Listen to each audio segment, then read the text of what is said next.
Hello students, আমি তোমাদের Subhadip sir আবার ক্লাস 10-এর দ্বিতীয় অধ্যায় অর্থাৎ আয়নীয় ও সমযোজী বন্ধন নিয়ে চলে এসেছি।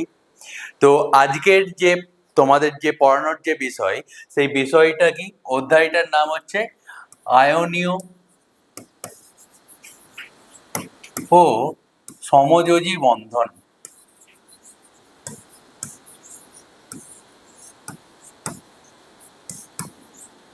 আচ্ছা, দেখো এখানে আমার এই যে চ্যাপ্টারের নামেতে বন্ধন কথাটা লেখা আছে। বন্ধন মানে কি? বন্ধন মানে হচ্ছে একটা আকর্ষণ বল, মানে প্রেম, ভালোবাসা, ঠিক আছে, বা টান।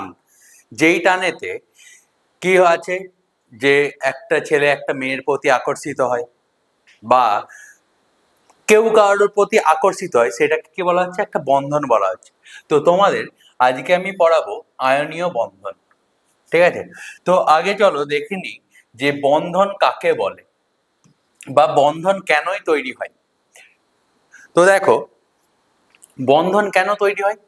যখন আমরা দেখেছি যে কোনো যৌগ আছে, যৌগতে সেই যৌগ কি কি নিয়ে গঠিত হয়? একটা যৌগ গঠিত হয় অনেক অসংখ্য মৌল নিয়ে। যেমন ধরো একটা যৌগ লিখছি NaCl, তাহলে NaCl এই যে যৌগটা আছে, এই যৌগটা দুটো মৌল নিয়ে গঠিত, একটা হচ্ছে Na আর একটা হচ্ছে কি Cl।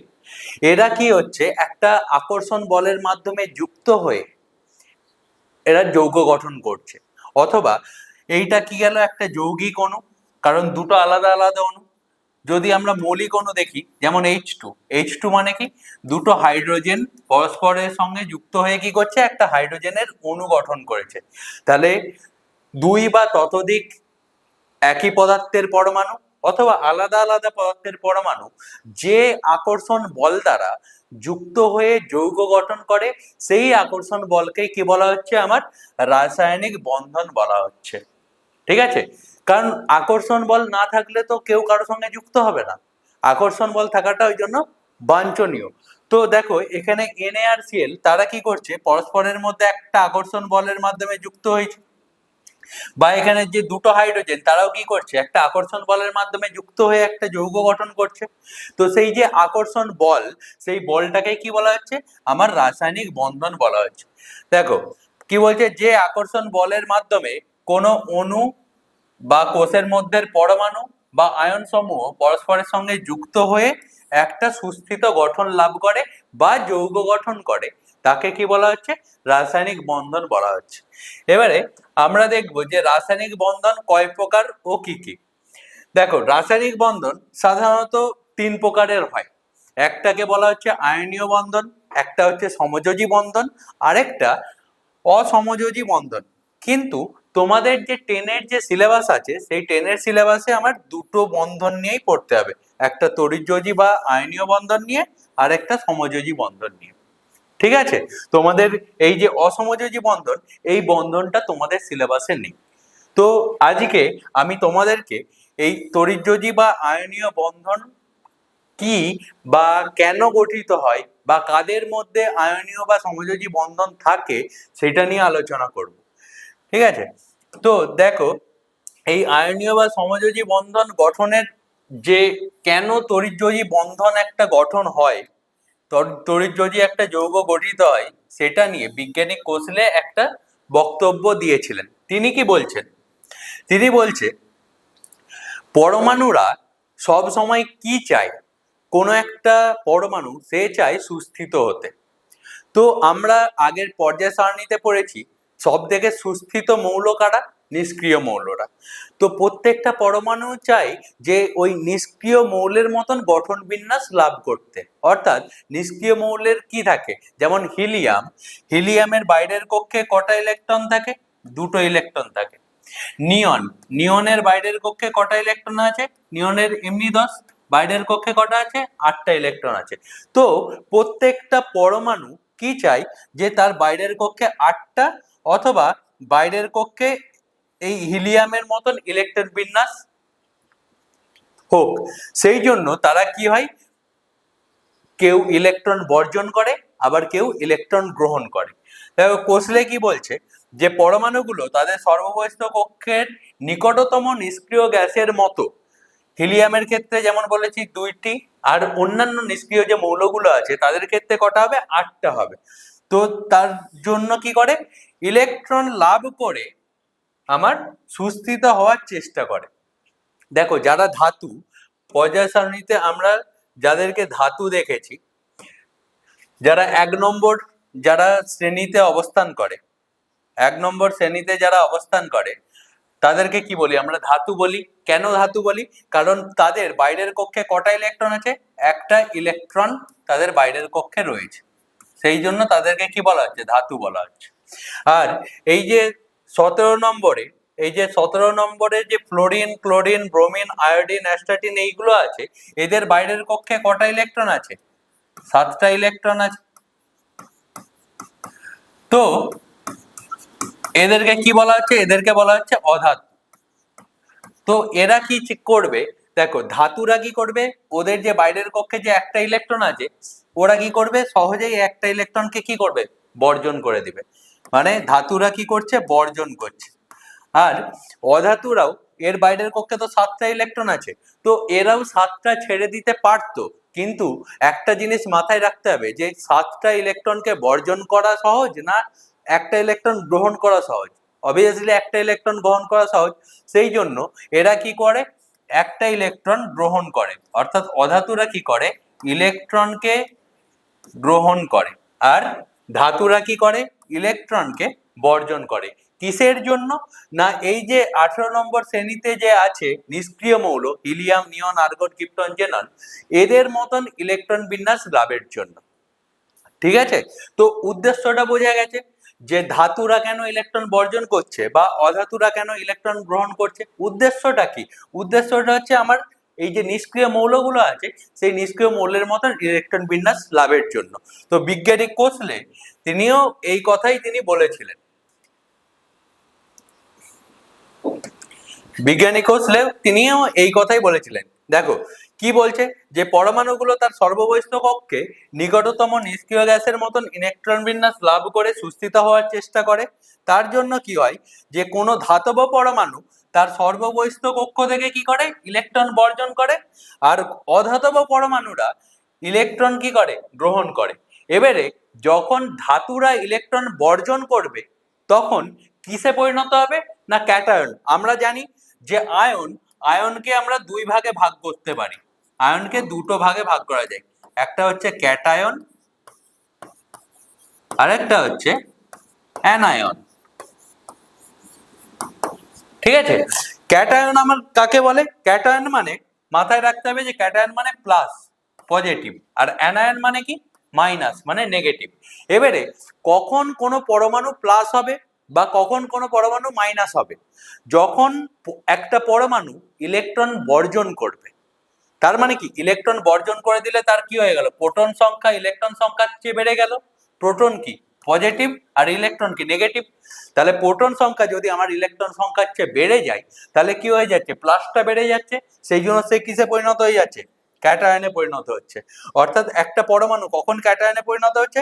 ইলেকট্রন বর্জন করলে। ইলেকট্রন বর্জন করলে সে ক্যাটায়নে পরিণত হচ্ছে।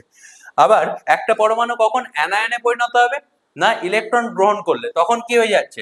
ইলেকট্রন গ্রেটার দেন প্রোটন হয়ে যাচ্ছে, ইলেকট্রন মাইনাস আর প্রোটন কি? প্লাস। তাহলে ইলেকট্রনের সংখ্যা যখন বেশি হয়ে যাবে, প্লাসের থেকে মাইনাস বেশি হয়ে গেলে সে কি হয়ে যাবে? ঋণাত্মক হয়ে যাবে। তাহলে সে তখন কিসে পরিণত হবে? অ্যানায়নে পরিণত হবে। অর্থাৎ ইলেকট্রন গ্রহণ গ্রহণ করলে আমার কি হচ্ছে? সে অ্যানায়নে পরিণত হচ্ছে। এবারে দেখো কি বলছে, যে ধাতব পরমাণু তাহলে কি করছে? ইলেকট্রন বর্জন করছে, করে কিসে পরিণত হচ্ছে? ধনাত্মক আয়ন বা ক্যাটায়নে পরিণত হচ্ছে। আর অধাতব পরমাণু কি করছে? ইলেকট্রন গ্রহণ করছে, করে কিসে পরিণত হচ্ছে? ঋণাত্মক আয়ন বা অ্যানায়নে পরিণত হচ্ছে। ঠিক আছে? এবারে গল্পটা কি দাঁড়াচ্ছে? তাহলে ক্যাটায়ন আর অ্যানায়ন তো তৈরি হয়ে গেল। এবারে এই যে যখনই আমার দুটো ভিন্ন একটা চার্জ, একটা প্লাস একটা মাইনাস, যখনই দুটো ভিন্ন চার্জ পাশাপাশি থাকবে, তখন তাদের মধ্যে কি হবে? একটা আকর্ষণ বল তৈরি হবে। ঠিক আছে? কারণ আমরা জানি যে প্লাস মাইনাসকে আকর্ষণ করে, ছেলে মেয়েকে আকর্ষণ করে, তাই তো? ছেলে মেয়েকে কেন আকর্ষণ করে, বা মেয়ে ছেলেকে কেন আকর্ষণ করে? কারণ দুজনের লিঙ্গ আলাদা। তেমনি চার্জের ক্ষেত্রেও দেখো প্রত্যেকের চার্জ আলাদা, প্লাস আর মাইনাস। তাহলে এদের মধ্যে কি হচ্ছে, একটা আকর্ষণ বল তৈরি হচ্ছে। কি তৈরি হচ্ছে, একটা আকর্ষণ বল তৈরি হচ্ছে, যার কারণে ওই ক্যাটায়ন আর অ্যানায়ন পরস্পরের সঙ্গে যুক্ত হয়ে একটা কি করছে, যৌগ তৈরি করছে। তো সেই যৌগটাকে কি বলা হচ্ছে, আমার তড়িৎযোজী যৌগ বলা হচ্ছে। ঠিক আছে, তড়িৎযোজী মানে মনে রাখতে হবে যেখানে তড়িৎ কাজ করছে। কি তড়িৎ না, একটা ক্যাটায়নের তড়িৎ, একটা অ্যানায়নের তড়িৎ। এই দুটো তড়িৎ যখন পাশাপাশি যখন আসে তখন তাদের মধ্যে কি হয়, একটা আকর্ষণ বল তৈরি হয়। সেই আকর্ষণ বলের জন্য তারা যুক্ত হয়ে কি করে, একটা তড়িৎযোজী যৌগ গঠন করে। ঠিক আছে, তো এবারে চলো দেখি যে তড়িৎযোজী বন্ধন কাকে বলে। দেখো, বন্ধন আমরা পড়েছিলাম যে মানে আকর্ষণ বলের জন্য দুটো পরমাণু যুক্ত হয় তাকে বলে বন্ধন। তো যখন তড়িৎ যোজ্যতার মাধ্যমে যখন যুক্ত হচ্ছে তখন তাকে কি বলছি আমি, তড়িৎযোজী বন্ধন বলা হচ্ছে। ঠিক আছে, তখন তাকে আমি কি বলছি, তড়িৎযোজী বন্ধন বলা হচ্ছে। দেখো, তড়িৎযোজী বন্ধনের সংজ্ঞা কি, উদ্দেশ্যটা প্রথমে জানতে হবে কিসের জন্য তড়িৎযোজী বন্ধন গঠন হয় কেন। কারণ প্রত্যেকটা পরমাণু কি চাই, যে তার বাইরের কক্ষ যাতে নিষ্ক্রিয় মৌলের মতন হোক, অর্থাৎ সুস্থিত ইলেকট্রন বিন্যাস হোক। সেই জন্য উদ্দেশ্যটা আগে উল্লেখ করতে হবে, যে নিকটতম নিষ্ক্রিয় গ্যাসের মতন সুস্থিত ইলেকট্রন বিন্যাস লাভের জন্য। তাহলে উদ্দেশ্য হয়ে গেল, কিসের জন্য হচ্ছে, একটা পরমাণু থেকে অন্য পরমাণুতে এক বা একাধিক কি হচ্ছে, ইলেকট্রন সম্পূর্ণরূপে স্থানান্তরিত হয়ে বিপরীত আধান যুক্ত আয়ন গঠিত হয় এবং তাদের মধ্যে যে স্থির তড়িৎ আকর্ষণ বলের মাধ্যমে বন্ধন তৈরি হয় তাকে তড়িৎযোজী বন্ধন বলে। মানে কি, উদ্দেশ্যটা হচ্ছে নিকটতম নিষ্ক্রিয় গ্যাসের মতন ইলেকট্রন বিন্যাস লাভ। তার জন্য একটা পরমাণু কি করছে, মানে ধাতব পরমাণু কি করছে, ইলেকট্রন বর্জন করছে, অধাতব পরমাণু কি করছে, সেই ইলেকট্রনটাকে গ্রহণ করছে। তার ফলে কি হচ্ছে, একটা ক্যাটায়ন উৎপন্ন হচ্ছে, একটা অ্যানায়ন উৎপন্ন হচ্ছে। এবারে যে ক্যাটায়ন অ্যানায়ন হয়ে গেল তাদের মধ্যে কি হলো, একটা আকর্ষণ বল তৈরি হবে, সেটাকে কি বলা হচ্ছে, স্থির তড়িৎ আকর্ষণ বল। সেই আকর্ষণ বলের জন্য তারা কি হচ্ছে, যে একটা বন্ধন তৈরি করছে, সেই বন্ধনটাকে আমার কি বলা হচ্ছে, তড়িৎযোজী বন্ধন। ঠিক আছে, যেমন উদাহরণ, তড়িৎযোজী বন্ধনের মাধ্যমে যে যুক্ত বা উৎপন্ন যৌগ, তার উদাহরণ কি হবে, আমার সোডিয়াম ক্লোরাইড। কিভাবে হচ্ছে দেখো, সোডিয়াম, আমরা জানি সোডিয়ামের ইলেকট্রন সংখ্যা কত, 11। তাহলে সোডিয়ামের যদি আমি ইলেকট্রন বিন্যাস করি কি দাঁড়াবে, 2 8 1। আর ক্লোরিন, ক্লোরিনের ইলেকট্রন বিন্যাস করলে কি দাঁড়াবে, ক্লোরিনের পরমাণু ক্রমাঙ্ক কত, 17। তাহলে ইলেকট্রন বিন্যাস করলে কি দাঁড়াবে, 2 8 7। তোমাদেরকে আমি বলেছিলাম যে যে সমস্ত পরমাণুর বাইরের কক্ষে একটা ইলেকট্রন থাকবে তাদেরকে কি বলা হয়, ধাতু বলা হয়। আর যার বাইরের কক্ষে 7টা ইলেকট্রন থাকবে তাকে কি বলবো আমি, অধাতু বলবো। এবারে এখানে ব্যাপারটা লক্ষ্য করো, সোডিয়াম, আচ্ছা দেখো তাহলে কি বলছিলাম, যে সোডিয়ামের বাইরের কক্ষে কি আছে, একটা ইলেকট্রন আছে। তার আগের কক্ষে কটা ইলেকট্রন আছে, 8টা ইলেকট্রন আছে।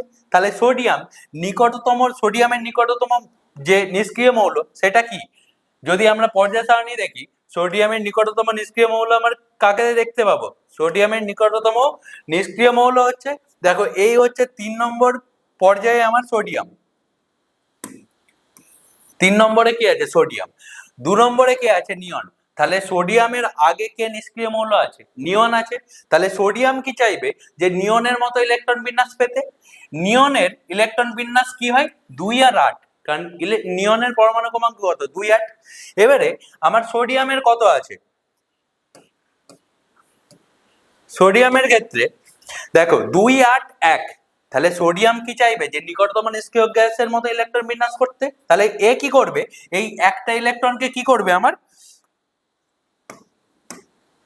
একটা ইলেকট্রনকে কি করবে, বাইরে বের করে দিতে চাইবে, তাই তো, তবেই তো 2 8 ইলেকট্রন বিন্যাস পাবে। তাহলে সোডিয়াম কি করছে, একটা ইলেকট্রন বর্জন করে সোডিয়াম প্লাস আয়নে পরিণত হচ্ছে। বোঝা গেল, সোডিয়াম কি করবে, এই একটা ইলেকট্রনকে বর্জন করবে, করে কি পরিণত হবে, ক্যাটায়নে পরিণত হবে, Na+। আর ক্লোরিন ক্লোরিনের কটা আছে? বাইরের কক্ষে 7টা। তাহলে ক্লোরিনের নিকটতম নিষ্ক্রিয় গ্যাস কি? আমি আরেকবার যদি পর্যায় সারণীটা ভালো করে দেখি, ক্লোরিনের নিকটতম নিষ্ক্রিয় গ্যাস হচ্ছে, দেখো এই হচ্ছে ক্লোরিন। ক্লোরিনের নিকটতম নিষ্ক্রিয় গ্যাস কি? আর্গন। আর্গনের যদি আমি ইলেকট্রন বিন্যাস করি কি পাবো? 2-8-8। তাহলে ক্লোরিন কি চাইবে? যে তার ইলেকট্রন বিন্যাস কি হোক? 2-8-8 হোক। কিন্তু আমার ক্লোরিনের কি আছে? ক্লোরিনের 2-8-7 আছে। তাহলে ক্লোরিন কি করবে? ওই যে সোডিয়াম যে এই ইলেকট্রনটা বর্জন করেছিল, সেই ইলেকট্রনটাকে কি করবে? গপ করে খেয়ে নেবে। ঠিক আছে? তাহলে ক্লোরিন কি করছে? এই যে বর্জিত ইলেকট্রন এটাকে কি করছে? গ্রহণ করছে, করে কি পরিণত হচ্ছে? Cl minus. তাই তো? তাহলে সোডিয়াম কিসে পরিণত হলো? Na+, মানে ক্যাটায়ন। আর ক্লোরিন কি হলো? ইলেকট্রন গ্রহণ করে Cl মাইনাস, অর্থাৎ অ্যানায়নে পরিণত হয়ে গেল। এবারে গল্প কি হবে? যে Na+ আর Cl মাইনাস এরা তো দুজনে তো ভিন্ন তড়িৎ আয়ন, তাই তো? একটা হচ্ছে পজিটিভ, একটা নেগেটিভ। তাহলে এদের মধ্যে কি হবে? একটা স্থির তড়িৎ আকর্ষণ বল তৈরি হবে। তার ফলে এরা দুজনে পরস্পরের সঙ্গে যুক্ত হয়ে কি গঠন করবে? NaCl, অর্থাৎ NaCl মানে খাদ্য লবণ। এই খাদ্য লবণ গঠন করবে। বোঝা গেল? সেই জন্য NaCl হচ্ছে কি আমার একটা তড়িৎযোজী যৌগের উদাহরণ। বোঝা গেছে? এই যে আমি তোমাদেরকে দেখিয়ে দিয়েছি। তো এখান থেকে যারা PDF দেখবে তারা এখান থেকে দেখে নেবে। বোঝা গেছে? তাহলে কিভাবে NaCl আমার গঠন হয় বোঝা গেল। ঠিক আছে? এরপরে আমাদের পরবর্তী যে পেজ, সেই পেজটাতে চলে যাচ্ছি, যে তড়িৎযোজ্যতার পরিমাপ বলতে আমার কি বোঝায়। দেখো, আমি আগের যে উদাহরণটা দিলাম যে সোডিয়াম ক্লোরাইড NaCl, এখানে আমি কি দেখলাম? যে সোডিয়াম কটা ইলেকট্রন বর্জন করেছিল? একটি ইলেকট্রন বর্জন করেছিল। আর ক্লোরিন কটা ইলেকট্রন গ্রহণ করেছে? ওই সোডিয়ামের যে একটা ইলেকট্রন বর্জন করেছিল সেই একটি ইলেকট্রনই কি করছে? গ্রহণ করেছে, গ্রহণ করে। এই যে তড়িৎযোজ্যতার পরিমাপ বলতে কি বোঝায়? যে এই যে একটা পরমাণু যত সংখ্যক ইলেকট্রন বর্জন করবে, অথবা আরেকটা পরমাণু যত সংখ্যক ইলেকট্রন গ্রহণ করবে, মানে সোডিয়াম এই যে একটা ইলেকট্রন বর্জন করেছে বা ক্লোরিন একটা যে ইলেকট্রন গ্রহণ করেছে, এই যে সংখ্যাটা এটাই হচ্ছে তড়িৎযোজ্যতার পরিমাপ। বোঝা গেল? তাহলে NaCl এর ক্ষেত্রে তড়িৎযোজ্যতার পরিমাপ কত হবে? 1। কারণ কি করছে? Na একটা ইলেকট্রন বর্জন করেছে আর Cl কি করছে? একটা ইলেকট্রন গ্রহণ করেছে। তাহলে তড়িৎযোজ্যতার পরিমাপ কত দাঁড়ালো? আমার 1। বোঝা গেছে? দেখো, সোডিয়াম ক্লোরাইডের তাহলে উদাহরণ দিয়েছি আমি। এরপরে যদি ক্যালসিয়ামের যদি হিসাব করি, ক্যালসিয়ামের বাইরের কক্ষে কটা আছে? ক্যালসিয়ামও তো একটা ধাতু। ক্যালসিয়ামের কত? 12। তাহলে এর ইলেকট্রন বিন্যাস করলে 2-8-2। তাহলে ও কি চাইবে? যে এই দুটো ইলেকট্রনকে বর্জন করে, এই দুটোকে বর্জন করে 2-8-এর মতো ইলেকট্রন বিন্যাস পেতে। তাহলে ক্যালসিয়াম কি করবে? দুটো ইলেকট্রন বর্জন করবে, -2 দিয়ে কি পরিণত হবে? Ca2+ এ পরিণত হয়ে যাবে। তাই তো? দুটো ইলেকট্রন বর্জন করে কি হবে? ক্যাটায়নে পরিণত হয়ে যাবে। তাহলে কটা বর্জন করছে? না, দুটো। তাহলে এর তড়িৎযোজ্যতা কত হবে? 2। বোঝা গেছে? এইভাবে আমার তড়িৎযোজ্যতার পরিমাপ করা হয়। ঠিক আছে? তো দেখো, এরপরে আমরা জানবো যে তড়িৎযোজী গঠনের শর্তগুলো কি কি। মানে তড়িৎযোজী যে যৌগ, কাদের কাদের মধ্যে তড়িৎযোজী যৌগ গঠন হবে আর কাদের কাদের মধ্যে তড়িৎযোজী যৌগ গঠন হবে না। যেমন প্রাইমারি যে শর্তটা, সেই শর্তটা হচ্ছে একমাত্র ধাতু আর অধাতু এরা পরস্পর যুক্ত হয়ে আমার কি করে? তড়িৎযোজী যৌগ গঠন করে। ঠিক আছে? ধাতু এবং অধাতু যুক্ত হয়েই একমাত্র তড়িৎযোজী যৌগ গঠন করে। কখনো ধাতু ধাতু বা অধাতু অধাতু এরা যুক্ত হয়ে তড়িৎযোজী যৌগ গঠন করতে পারে না। ঠিক আছে? তো তড়িৎযোজী যৌগ গঠনের প্রাথমিক শর্ত হচ্ছে যে ধাতুগুলোর নিম্ন আয়নন বিভব থাকতে হবে। ঠিক আছে? আয়নন বিভব আমি তোমাদেরকে বলছিলাম যে আয়নন বিভব মানে কি? যে ন্যূনতম শক্তি দিলে একটা পরমাণু থেকে কি হয়? একটা ইলেকট্রন বেরিয়ে যায়, সেই শক্তিটাকে কি বলা হচ্ছে? আয়নন বিভব বলা হচ্ছে। যদি ধাতুর আয়নন বিভব যদি উচ্চ হয় তাহলে ধাতুরা কি করবে? ইলেকট্রন বর্জন করতে পারবে না। সেই জন্য ধাতুদের আয়নন বিভব কি হতে হবে, আমার নিম্ন হতে হবে। ঠিক আছে, তবেই কি করবে, তারা ক্যাটায়ন গঠন করতে পারবে। ঠিক আছে, আয়নন বিভব যদি বেড়ে যায় তাহলে তারা কিন্তু ইলেকট্রন বর্জন করে ক্যাটায়ন গঠন করতে পারবে না। আমরা পর্যায় সারণীতে দেখেছিলাম যে 1, 2 আর 3 নম্বর শ্রেণীর যে মৌলগুলো আছে অর্থাৎ যে ধাতুগুলো আছে তাদের কি হয়, আয়নন বিভব আমার কি হয়, নিম্ন হয়। আয়নন বিভব আমার নিম্ন হয় অর্থাৎ কম হয়। ঠিক আছে, 2 নম্বর কি, যারা অধাতু হবে অর্থাৎ অধাতুব যে মৌলগুলো তাদের ক্ষেত্রে কোনটা বেশি হতে হবে না, ইলেকট্রন আসক্তি বেশি হতে হবে। ইলেকট্রন আসক্তি মানে কি, যার ইলেকট্রনের প্রতি লোভ বেশি, অর্থাৎ ইলেকট্রন দেখলেই সে কি করবে, গপ করে খেয়ে নেবে। তো যারা অধাতু হয় অর্থাৎ 16 আর 17 নম্বর যারা শ্রেণীতে অবস্থান করে তাদের ক্ষেত্রে কি দেখা যায়, আমার যে আমার হচ্ছে ইলেকট্রন আসক্তি সেটা কি হচ্ছে, বেশি হচ্ছে। তাহলে 16-17 নম্বরের মৌলগুলোর ইলেকট্রন আসক্তি কি হচ্ছে, আমার উচ্চ হচ্ছে। তাই তো, কারণটা ভালোভাবে বুঝতে হবে যে কেন এর আয়নন বিভব নিম্ন আর কেন এর ইলেকট্রন আসক্তি উচ্চ। এর যদি আয়নন বিভব নিম্ন হয় তবেই এ ইলেকট্রন বর্জন করতে পারবে, আর এর যদি ইলেকট্রন আসক্তি উচ্চ হয় তবেই ওই যে বর্জিত ইলেকট্রনটা সে কি করবে, গ্রহণ করতে পারবে। তবেই তারা পরস্পরের সঙ্গে যুক্ত হয়ে একটা তড়িৎযোজী যৌগ গঠন করতে পারবে। সেই জন্য এই দুটো কন্ডিশন থাকাটা খুব দরকারি, খুবই গুরুত্বপূর্ণ, মাস্ট। তৃতীয় কি বলছে, আয়নদ্বয়ের আকার এবং তাদের আধান। দেখো কি বলছে, ক্যাটায়ন ও অ্যানায়নের আধান কম এবং আকার যথোপযুক্ত হলে আয়নীয় বন্ধন গঠনের সুবিধা হয়। অর্থাৎ তাদের আধানও কম হতে হবে আর আকারও ছোট হতে হবে। যেমন 1 নম্বর শ্রেণীতে যারা আছে তারা কি করে, একটা ইলেকট্রন বর্জন করে। 2 নম্বর শ্রেণীতে যারা আছে তারা 2টো ইলেকট্রন বর্জন করবে, আর 3 নম্বর শ্রেণীতে যারা আছে তারা 3টে ইলেকট্রন বর্জন করবে। তেমনি যারা 16তে আছে তারা কটা ইলেকট্রন গ্রহণ করবে না, দুটো ইলেকট্রন গ্রহণ করবে। যে 17তে আছে সে কি করবে, একটা ইলেকট্রন গ্রহণ করবে। ঠিক আছে, তাহলে দেখো যে 1 নম্বর যে শ্রেণীতে অবস্থান করছে সে একটা ইলেকট্রন বর্জন করছে, আর যে 17 নম্বর শ্রেণীতে আছে সে একটা ইলেকট্রন গ্রহণ করছে। তাহলে 1 আর 17 নম্বর শ্রেণী এদের যে মৌলগুলো আছে তাদের মধ্যে আয়নীয় বন্ধন কি হয়, সব থেকে ভালো হয়, কারণ তাদের আধানের পরিমাণও কম এবং আকারও কি হয়, তাদের ছোট হয়। ঠিক আছে, আর 4 নম্বর পয়েন্ট কি বলছে, যে উচ্চ ল্যাটিস শক্তি, অর্থাৎ যখন একটা যৌগ যখন গঠন হয় তখন কি হয়, সেই যৌগ থেকে গঠিত হওয়ার সময় কিছুটা পরিমাণ শক্তি বর্জিত হয়। সেই শক্তি বর্জন হওয়ার ফলে তারা কি হয়, পরস্পরের সঙ্গে আকর্ষিত হয়ে যুক্ত হয়ে থাকে। তো যখন এই আয়ন সমূহ যখন যুক্ত হয় তখন কেলাস গঠনের সময় যত বেশি পরিমাণ ল্যাটিস শক্তি নির্গত হবে তত কি হবে, যৌগটা শোষিত হবে। অর্থাৎ যৌগটা গঠিত হলে যদি ল্যাটিস শক্তি মানে যে শক্তিটা বেরিয়ে যাচ্ছে সেই শক্তিটার পরিমাণ যদি বেশি হয় তাহলে আমার কি হবে, সেই যৌগটা তত বেশি সুস্থিত হবে। যার ল্যাটিস শক্তির পরিমাণ বেশি সে বেশি সুস্থিত, যার ল্যাটিস শক্তির পরিমাণ কম সে কম সুস্থিত। ঠিক আছে, তাহলে এইগুলো গেল আমার যে আয়নীয় যৌগ গঠনের আমার শর্তাবলী। এরপরে আমরা কতগুলো আয়নীয় যৌগ গঠন আমরা দেখে নেব। দেখো তোমাদেরকে এই উদাহরণগুলো দিয়েছি, এইগুলোর কি বলেছি, যে যৌগগুলোর লুইস ডট চিত্র অঙ্কন করো। প্রথমে কে আছে, NaCl আছে। তোমাদের এই যে লুইস ডট চিত্রটা এটা খুব পরীক্ষায় পড়ে।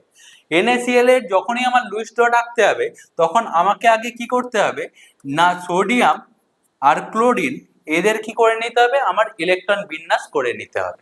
দেখো সোডিয়ামের আমার পারমাণবিক ক্রমাঙ্ক কত, 11। তাহলে সোডিয়ামের ইলেকট্রন বিন্যাস করলে কি দাঁড়াবে, 2, 8, 1।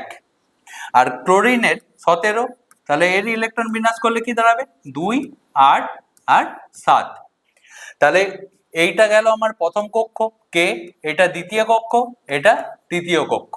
এবারে ছবিটা আমি কিভাবে আঁকবো, আমাকে কি করতে হবে, যে প্রত্যেকটা পরমাণুর বাইরের কক্ষের ছবিটা এঁকে নিতে হবে। তো দেখো এনে, তাহলে এন এর বাইরের কক্ষে আমার কটা ইলেকট্রন আছে, না একটা ইলেকট্রন আছে। তাহলে আমি কি করব, এন এর যে বাইরের কক্ষে যে একটা ইলেকট্রন আছে সেই ইলেকট্রনটাকে আমি কি করব, অঙ্কন করে নেব। তাহলে এন এর বাইরের কক্ষে একটা ইলেকট্রন অঙ্কন হয়ে গেল। এরপরে কি আছে, সিএল আছে, তাহলে সিএল এরও আমি কি করব, বাইরের কক্ষটা এঁকে নেব। সিএল বাইরের কক্ষে আমার কটা আছে, 7টা ইলেকট্রন আছে, তাহলে আমি 7টা ইলেকট্রন আমি এঁকে নিলাম। একটা, দুটো, তিনটে, চারটে, পাঁচটা, ছটা, 7টা। তাহলে এন এর বাইরের কক্ষে আমার একটা, আর সিএল এর বাইরের কক্ষে 7টা, এই ছবিটা আমি এঁকে নিলাম। এবারে দেখাবো কিভাবে, দেখাবো এরকম ভাবে যে এন এ কি করছে, তার বাইরের কক্ষের এই একটা ইলেকট্রন কি করছে, সিএল কে আমার দিয়ে দিচ্ছে। তাহলে এন এর বাইরের কক্ষে কটা হয়ে গেল, এই যদি একটা ইলেকট্রন বর্জন করে দেয় তাহলে বাইরের কক্ষে কটা হয়ে গেল, 8টা হয়ে গেল। আর ক্লোরিন যখনই একটা ইলেকট্রন গ্রহণ করে নেবে, এর 7টা ছিল, তাহলে বেড়ে কটা হয়ে যাবে, 7 + 1, তাহলে কটা হয়ে গেল, 8টা হয়ে গেল বাইরের কক্ষে। বোঝা গেছে? এবারে আমাকে কি করতে হবে, এন এ কটা ইলেকট্রন বর্জন করছে, একটা ইলেকট্রন, তাহলে -e দিয়ে কি লিখবো, এন এ প্লাস। আর সিএল কটা ইলেকট্রন গ্রহণ করছে, একটা ইলেকট্রন গ্রহণ করছে, তাহলে কি লিখবো, সিএল মাইনাস। হলো? এবারে এই Na প্লাস আর সিএল মাইনাস এরা কি হবে, পরস্পরের সঙ্গে যুক্ত হয়ে কি গঠন করবে, NaCl গঠন করবে। এই হয়ে গেল আমার লুইস ডট চিত্র NaCl এর। বোঝা গেছে? তোমাদের এই যে LiH, CaO, MgCl2, NaF প্রত্যেকের এই একইভাবে আমার লুইস ডট আঁকতে হবে। তো চলো তারপরে সেকেন্ড যেটা আছে যে আমার LiH টা আমরা দেখে নিই। দেখো কি আছে, LiH, ঠিক আছে। লিথিয়াম প্রথমে হচ্ছে কে ছিল, হাইড্রোজেন, তার পরমাণু ক্রমাঙ্ক কত, 1। হিলিয়াম 2, লিথিয়ামের কত, 3। তাহলে লিথিয়ামের আমার পরমাণু ক্রমাঙ্ক কত হয়ে গেল, 3। তাহলে লিথিয়ামের কি করব, আমি ইলেকট্রন বিন্যাস করব, কি হবে, 2 1 Kl। হাইড্রোজেনের পরমাণু ক্রমাঙ্ক কত, 1। তাহলে হাইড্রোজেনে ইলেকট্রন বিন্যাস করলে কত হবে, 1। এবারে কি করব, এদের বাইরের কক্ষটা আমি এঁকে নেব। তাহলে লিথিয়ামের বাইরের কক্ষে কটা ইলেকট্রন আছে, একটা ইলেকট্রন আছে, তো একটা ইলেকট্রন আমি এঁকে নেব। তাহলে একটা ইলেকট্রন আমি এঁকে নিলাম। হাইড্রোজেনের বাইরের কক্ষে কটা ইলেকট্রন আছে, একটা ইলেকট্রন আছে, হাইড্রোজেনের একটা ইলেকট্রন আমি এঁকে নেব। হয়ে গেল? এবারে লিথিয়াম কি আমার ধাতু, আর হাইড্রোজেন কি আমার অধাতু। কারণ হাইড্রোজেনকে কি বলেছিলাম, যে দুষ্টু মৌল, তাহলে হাইড্রোজেনকে আমি কি ধরছি, অধাতু ধরছি। এবারে কি করবে, লিথিয়াম কি করবে, তার বাইরের কক্ষের এই একটা ইলেকট্রন হাইড্রোজেনকে দিয়ে দিবে। ঠিক আছে? তাহলে লিথিয়াম কি করলো, একটা ইলেকট্রন বর্জন করলো, তাহলে লিথিয়ামের কি হয়ে যাবে, মাথায় একটা প্লাস। হাইড্রোজেন কি করলো, একটা ইলেকট্রন গ্রহণ করলো, তাহলে হাইড্রোজেনের মাথায় কি হয়ে যাবে, একটা মাইনাস। এবারে এই দুটো, এই যে Li plus plus hydrogen minus, এরা পরস্পরের সঙ্গে যুক্ত হয়ে কি গঠন করবে, LiH যৌগ গঠন করবে। অর্থাৎ এদের মধ্যে যে বন্ধনটা হলো সেটা কি বন্ধন, তড়িৎ যোজী বন্ধন। তড়িৎ যোজী বন্ধন। ঠিক আছে? এই হয়ে গেল আমার LiH এর লুইস ডট চিত্র। ঠিক আছে? বোঝা গেল? এরপর তারপরেরটা কি ছিল আমার, তারপরেরটা কি ছিল দেখো, CaO।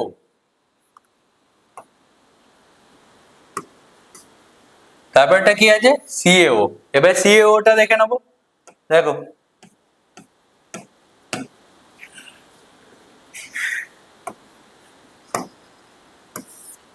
CaO, তাহলে একই রকম ভাবে ক্যালসিয়ামের পরমাণু ক্রমাঙ্ক কত, 20। তাহলে এর ইলেকট্রন বিন্যাস করলে কি হবে, 2 8 8 আর 2, KLMN। হলো। অক্সিজেনের কত? অক্সিজেনের 8, তাই তো? তাহলে এর ইলেকট্রন বিন্যাস করলে কি হবে? 2, 6 হলো। এবারে আমি কি করব, যে এর বাইরের কক্ষটা এঁকে নেব। ক্যালসিয়াম Ca, তার বাইরের কক্ষে কটা ইলেকট্রন আছে? দুটো ইলেকট্রন আছে, তাহলে দুটো ইলেকট্রন হলো। এরপর কি আছে? অক্সিজেন। অক্সিজেনের বাইরের কক্ষে কটা ইলেকট্রন আছে? 6টা,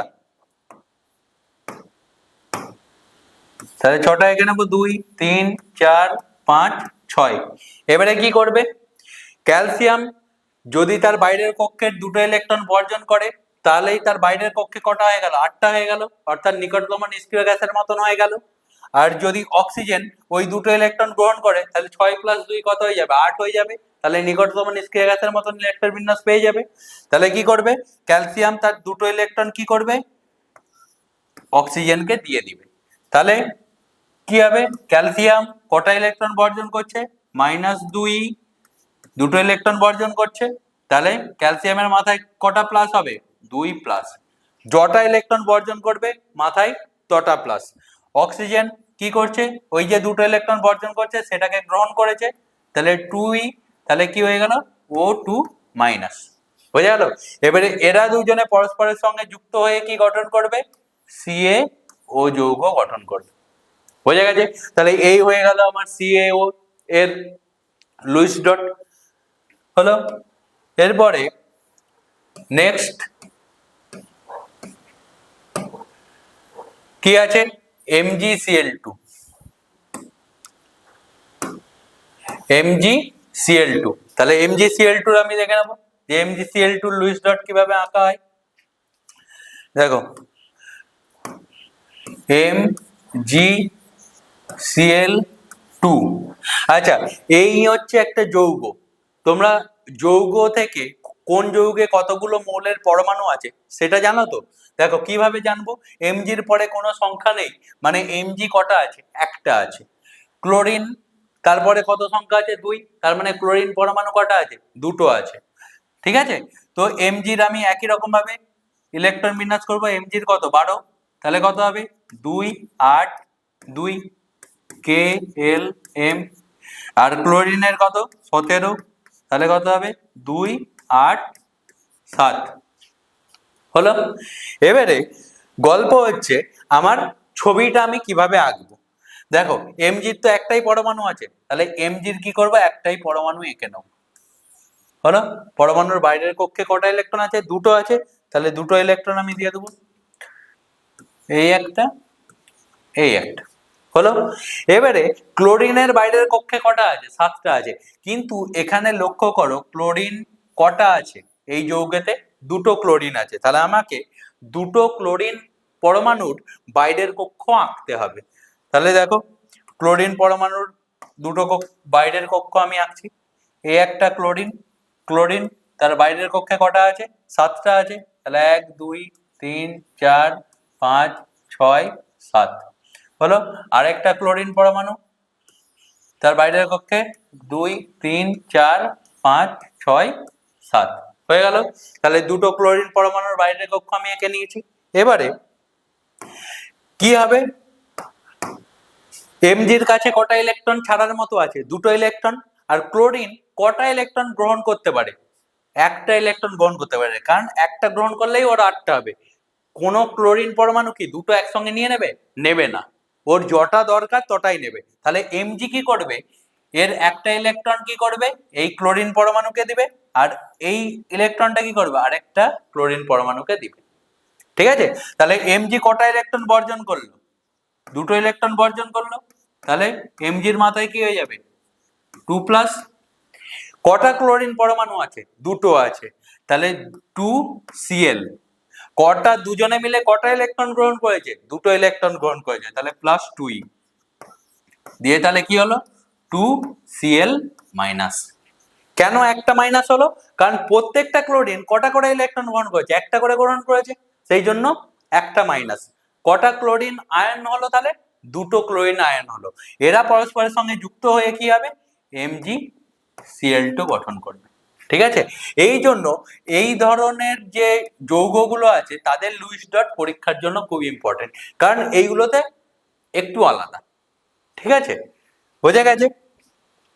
তারপরে নেক্সট যেটা আছে NaF।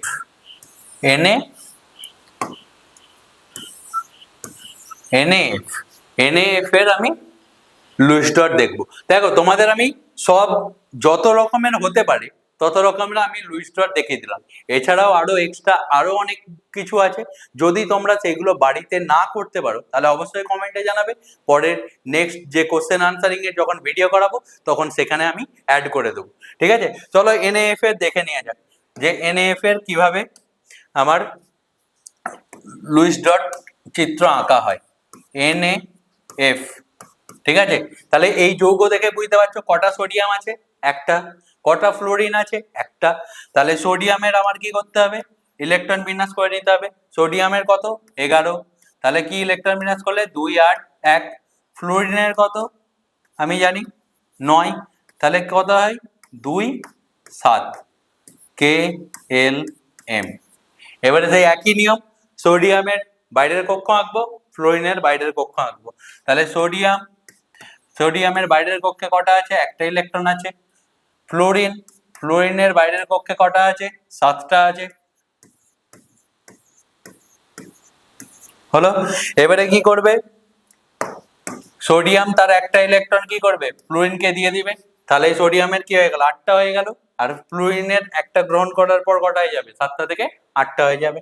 তাহলে সোডিয়াম কটা ইলেকট্রন বর্জন করেছে, একটা ইলেকট্রন। তাহলে সোডিয়ামের মাথায় কত প্লাস, একটা প্লাস। ফ্লোরিন কটা ইলেকট্রন গ্রহণ করেছে, একটা ইলেকট্রন গ্রহণ করেছে। তাহলে ফ্লোরিনের কত হলো, F মাইনাস। তাহলে এরা পরস্পর যুক্ত হয়ে কি গঠন করলো, সোডিয়াম ফ্লোরাইড, NaF যৌগ গঠন করলো। এই হয়ে গেল আমার সোডিয়াম ফ্লোরাইডের লুইস ডট চিত্র। ঠিক আছে, এটা কি লুইস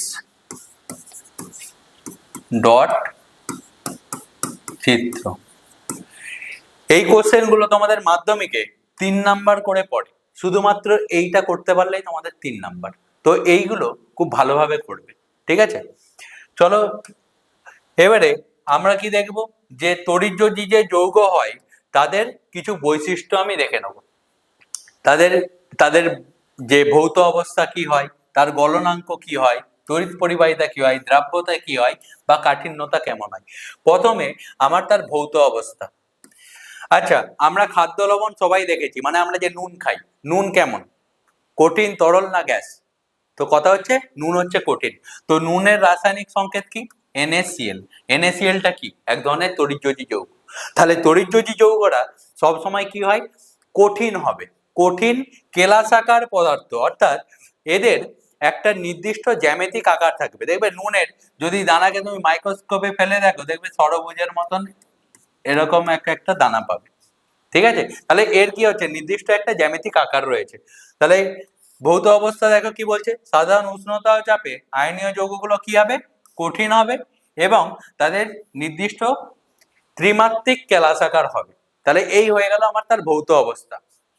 দ্বিতীয় হচ্ছে যে তাদের গলনাঙ্ক এবং স্ফুটনাঙ্ক আমার কি হবে।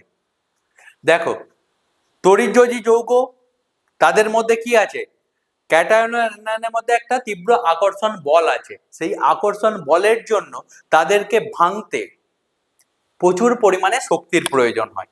ঠিক আছে, সেই জন্য তাদের ক্ষেত্রে কি হয়, গলনাঙ্ক উচ্চ হয় আর স্ফুটনাঙ্কও কি হয়, অত্যন্ত উচ্চ প্রকৃতির হয়। কারণটা হচ্ছে যে ওই ক্যাটায়ন আর অ্যানায়নের মধ্যে যে তীব্র স্থির তড়িৎ আকর্ষণ বলের কারণেই এটা হয়।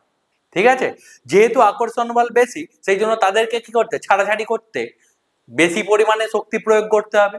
বেশি পরিমাণ শক্তি দিয়ে মানে কি, তার গলনাঙ্ক মানে তাকে গলাতে বেশি আমার তাপ দিতে হবে, অথবা তাকে ফুটিয়ে বাষ্প করতে আমার বেশি তাপ দিতে হবে। সেই জন্য তাদের কি হয়, তৈজোজী যৌগের গলনাঙ্ক আর ফুটনাঙ্ক কি হচ্ছে, আমার উচ্চ হচ্ছে। তৃতীয় হচ্ছে মোস্ট ইম্পর্টেন্ট, যে তড়িৎ পরিবাহিতা। খাদ্য লবণ কি আমার তড়িৎ পরিবহন করে? কথা হচ্ছে যে কঠিন যে খাদ্য লবণ, মানে যেই নুনটা আমরা ভাতের সাথে নিই প্রতিদিন, সেই নুনটা কিন্তু তড়িৎ পরিবহন করে না। মানে যে নুনটা যখন কঠিন অবস্থায় থাকে তখন নুনটা তড়িৎ পরিবহন করে না, কিন্তু নুনটাকে যদি আমি জলে গুলে দিই অথবা নুনটাকে যদি তাপ দিয়ে আমি গলি দিই, তাহলে ওই গলিত বা দ্রবীভূত অবস্থায় লবণ কি করবে? তড়িৎ পরিবহন করবে। তোমরা 3 ইডিয়টস এর একটা সিন দেখেছো নিশ্চয়ই, যে র্যাঞ্চো যেটা করেছিল, যে ওর দরজায় যখন প্রস্রাব করতে আসছিল তখন একটা ইলেকট্রিক তার জড়িয়ে একটা চামচ বাইরে বের করে দিল, তার ফলে কি হয়েছে? সে শক খেয়ে গেল। কারণ কি? কারণ মানুষের যে মূত্র, সেই মূত্রতে কি আছে? খাদ্য লবণ আছে। এবারে খাদ্য লবণটা কি আছে? দ্রবীভূত অবস্থায় আছে, তাহলে সেটা কি হচ্ছে? তড়িতের সুপরিবাহী হয়ে গেছে, সেই জন্যই কারেন্টের শক লেগেছিল। বোঝা গেল? তাহলে আমার খাদ্য লবণ বা তড়িৎযোজী যৌগরা কঠিন অবস্থায় মুক্ত আয়ন থাকে না বলে এরা তড়িৎ পরিবহন করতে পারে না। কোন অবস্থায় পারে না? কঠিন অবস্থায় পারে না। কিন্তু কোন অবস্থায় তারা পারে? গলিত বা জলে দ্রবীভূত অবস্থায় এই আয়নগুলো যেহেতু মুক্ত হয়ে যাচ্ছে, তখন তারা কি হচ্ছে? তড়িতের সুপরিবাহী হয়ে যাচ্ছে। অর্থাৎ NaCl এ আমি যদি জল যোগ করি, তাহলে NaCl এর কি পাবো? আমি একটা দ্রবণ তৈরি হবে, তখনই কি হবে? NaCl টা কি হবে? Na plus plus Cl minus এই আয়নে ভেঙে যাবে, যেই আয়নগুলো কি করবে? আবার তড়িৎ পরিবহন করবে। বোঝা গেছে? তাহলে তড়িৎযোজী যৌগরা কঠিন অবস্থায় তড়িৎ পরিবহন করে না, কিন্তু গলিত বা জলে দ্রবীভূত অবস্থায় তড়িৎ পরিবহন করে। ঠিক আছে, মনে রাখবে। এবার দেখো যে তড়িৎযোজী যৌগগুলো কিসে কিসে দ্রবীভূত হয়। না, তড়িৎযোজী যৌগগুলো সাধারণত কি জলে বা ধ্রুবীয় দ্রাবকে দ্রবীভূত হয়। ধ্রুবীয় দ্রাবক কাকে বলে? যাদের যে সমস্ত যৌগের একটা কি থাকে?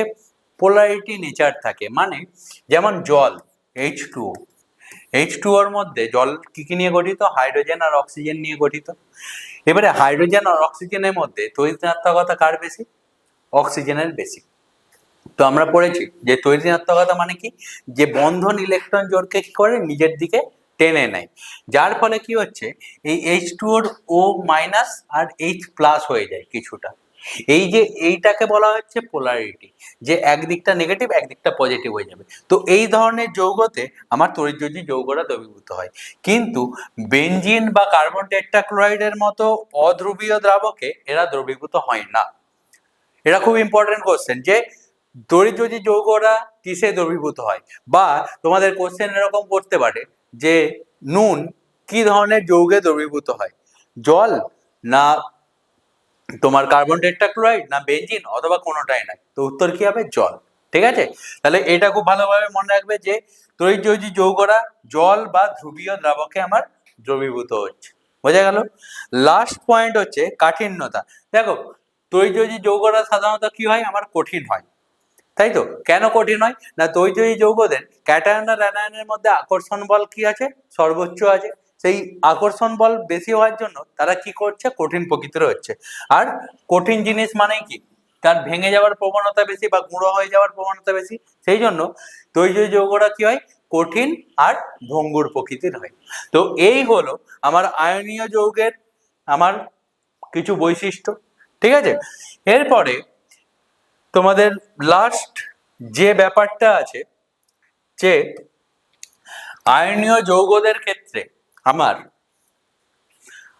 আণবিক ওজনের পরিবর্তে সংকেত ওজন কথাটা ব্যবহার করা হয়।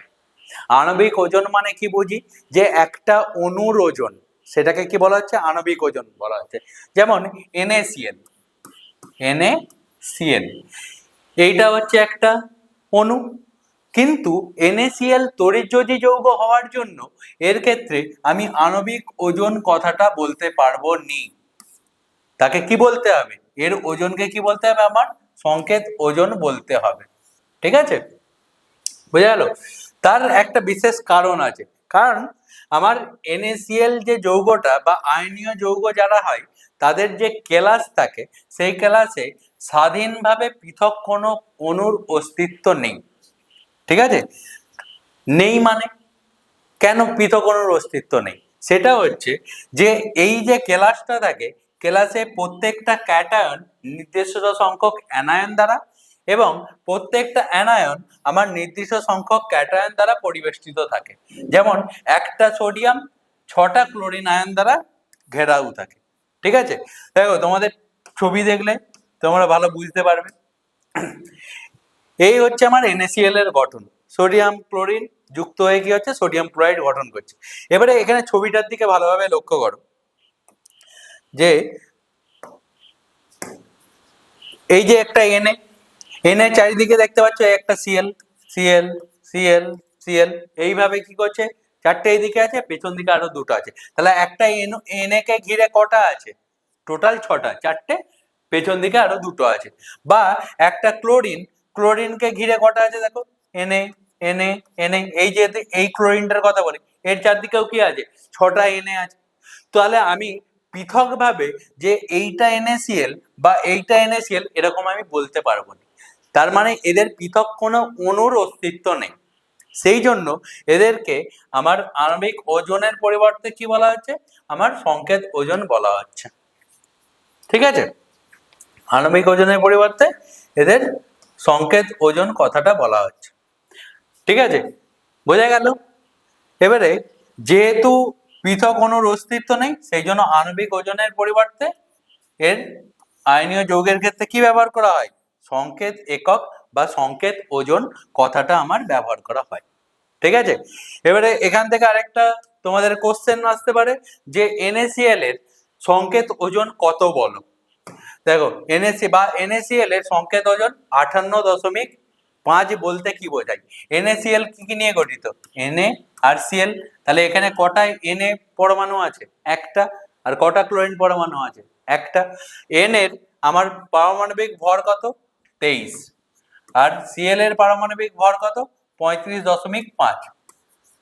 তাহলে NaCl এর টোটাল ভর কত হবে, এই দুটোর যোগফল মানে কত হচ্ছে 58.5। তাহলে একটা NaCl এর সংকেত ওজন কত হচ্ছে, 58.5 হচ্ছে। তো এটাই বোঝাতে চেয়েছে। ঠিক আছে, যে সোডিয়াম ক্লোরাইডের যৌগে যেহেতু কোনো পৃথক অণুর অস্তিত্ব নেই, সেই জন্য সংকেত একক NaCl। তাহলে একটা সোডিয়াম পরমাণু তার 23, আর একটা ক্লোরিন পরমাণু তার 35.5, তাহলে টোটাল কত আছে 58.5। অর্থাৎ একটা NaCl এর আমার যে সংকেত ওজন সেটা কত দাঁড়াচ্ছে 58.5। বুঝে গেছে? তো এই হলো তোমাদের তড়িৎযোজী যৌগ এবং তার যে বৈশিষ্ট্য বা গঠন, এইটা এত দূর অব্দি। এরপরে তোমাদের নেক্সট যেটা আছে সেটা হচ্ছে সমযোজী যৌগ আছে। সমযোজী যৌগরও একই রকম ভাবে কেন গঠিত হয়, কিভাবে গঠিত হয়, তাদের বৈশিষ্ট্য কি কি, বা তাদের লুইস ডট চিত্র কেমন হবে, সেটা আমি তোমাদের নেক্সট পার্টে ভিডিওতে নিয়ে আসবো। তো অবশ্যই চ্যানেলটিকে ফলো করবে এবং যদি ভিডিওটা ভালো লেগে থাকে তাহলে অবশ্যই লাইক, শেয়ার এবং কমেন্ট করে জানাবে।